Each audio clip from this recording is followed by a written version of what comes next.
no problem. Right, so everyone knows the challenge, but we kind of want to start by pointing out that one of the things we found neat about it was that when we approached the data, we kind of quickly realized that this wasn't the kind of challenge that I think a lot of data scientists are used to, where there's a really defined metric, a particular metric we could just sort of all fall back on. We could minimize our error or find our square mean deviation, and that would be our metric of success. Instead, we needed to kind of step back and think a little bit more holistically, more broadly about the problem, try and understand it from the perspective of the elderly, their caretakers, from the perspective of DEXTRA and Silverline. So we took this approach and we sort of said, okay, that's the nature of this challenge. So let's really try and grapple with it. There's no predefined metric. But in addition, on the other side, when we choose our modeling strategy, we want something that fits a couple of criteria. We have a rubric. That is that whatever the result is interpretable. It's not just a metric again that we just ship, but it means something in terms of the problem, practically speaking. And that it's testable, obviously, that we would be able to say, okay, here it is, but with time you can improve its accuracy, you can judge whether it's really saying something about the lives of the elderly and their well-being. And then also that it's scalable, because if it's a model that takes so much work for one smart home, for one user, then it's not really a good model. It's not from our perspective, and it's not from your perspective. It needs to be something that, again, you can apply across the population and roll out, adapting to the uniqueness of new situations, but that has this general scalability to it. All right, so we'll jump right in. The modeling approach we took, which Hanif will talk about now, were hidden components. So we kind of decided that you want to define the problem, so we want to zoom in on actual activities that you could sort of predict from the data they've collected. So you want essentially activities from data. And so we went with the hidden Markov models approach because hidden Markov models or HMMs are very natural, provide a very natural link between those two things, the activities and the sensor data that you've collected. So, because essentially a hidden Markov model uses the concept of a hidden state. So a hidden state essentially is the driving force behind the observed sequences that you see, sequence of sensor readings that you see. And it's these hidden states that you want to model. And you may find that it is these hidden states that are the activities of interest. So for example, you might have a hidden state of sleep, which produces a very particular series of bed pressure readings, or a hidden state of preparing breakfast, which produces another very particular sort of series of motion sensor or fridge readings.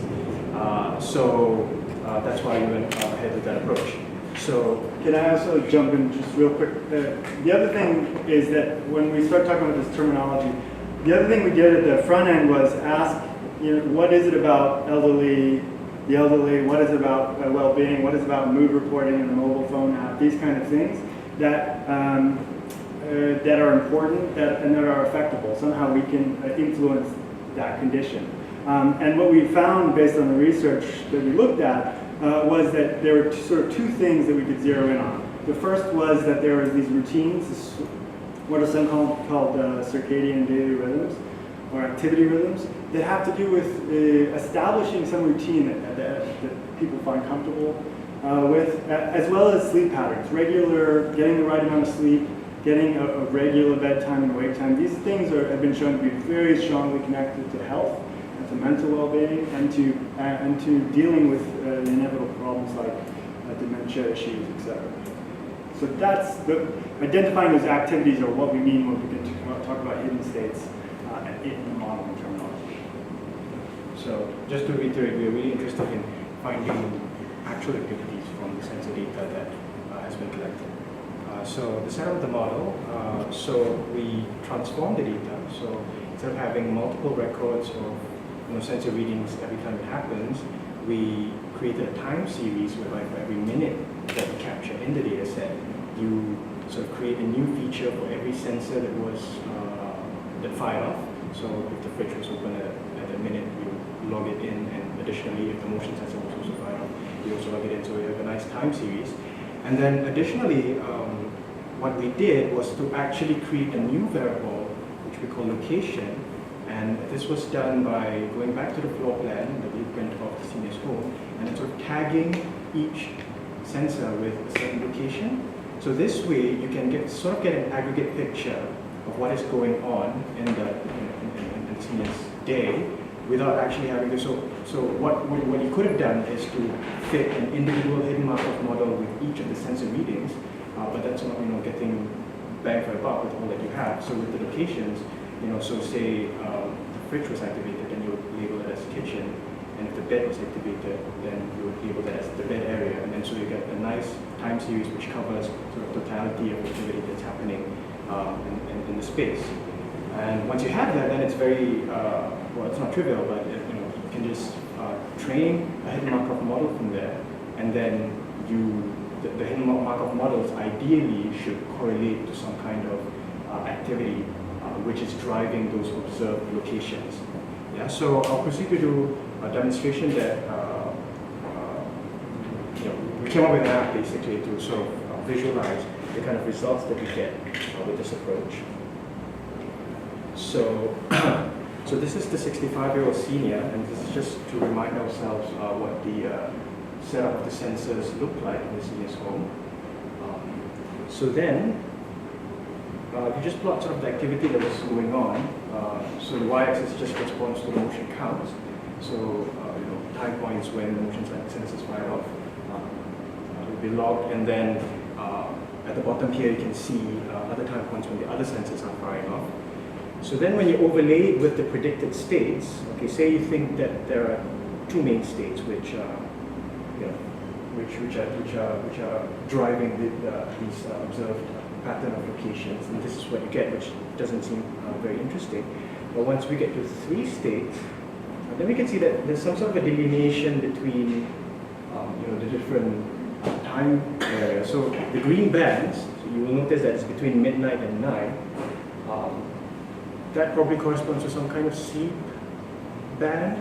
And if you're wondering about the green band here, so if I just overlay with the times when the bedroom door was activated, you will also notice that the green band corresponds to a time point, or a time interval when, between times when the bedroom door was activated. So it almost suggests that that could be a time when the senior actually left the room. So those green bands could actually indicate some kind of inactive state, sort of, a state where the senior is not heavily engaged in any activity, whereas the blue bands is engaged in some kind of activity at the third state. Those pink ones are actually times when she actually went to the bathroom. So you have a nice sort of clear delineation of activities, potentially, from the states that we have predicted. And I'll just go on to the 7-8-year-old. So this is sleep.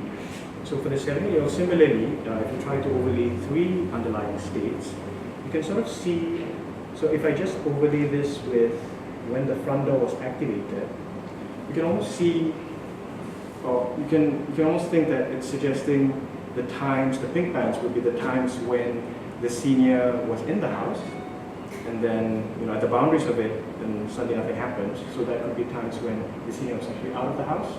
So those are very sort of not predictable, but those are very testable predictions.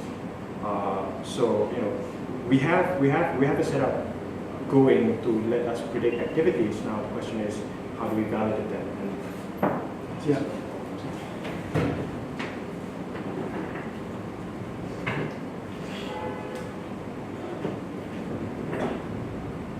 Right. So we built this way rather than just presenting a static graph, because the point of this is at early stages with this kind of data, you want to be very iterative. But we want to be iterative in a way which not just the modeler or the analyst who really understands what's going on here can play with it, but really the experts who have the content, the substantive expertise to understand what it means to be an elderly person in these kind of apartments and these kind of places. Multiple kinds of people to engage with the data, and we felt that this was the best way to ensure that as a starting point. But of course then, The next step, of course, would be to begin validation. What we dealt with an interesting problem with hidden markup models is typically when they're used in this context, smart homes, et cetera, is a lot of times they're used with supervised data. It means you already have a label. That means whoever's been in that home has somehow you've had someone observe and verify that that's what's happening. So in this case, we don't have that, and it's very expensive to do.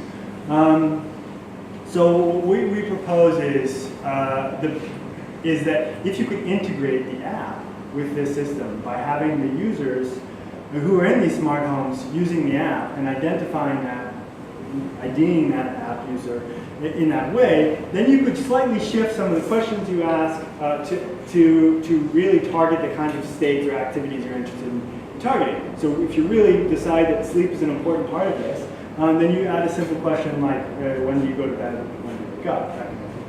But if you're interested more, not in particularly what the patterns of activities are, what the activities are, but you're interested in how they correspond with mood. So maybe this regular sort of course of action, daily routine, corresponds with good mood, but you begin to see divergence from that, and you can sort of see that the mood drops off as well.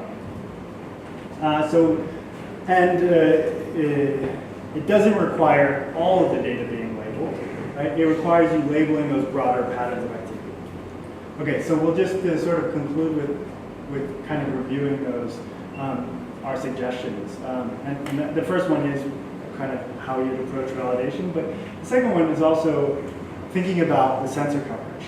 So if you want to take a location approach, it might be important to really look at how the sensors are distributed across the house. Make sure you've got even coverage.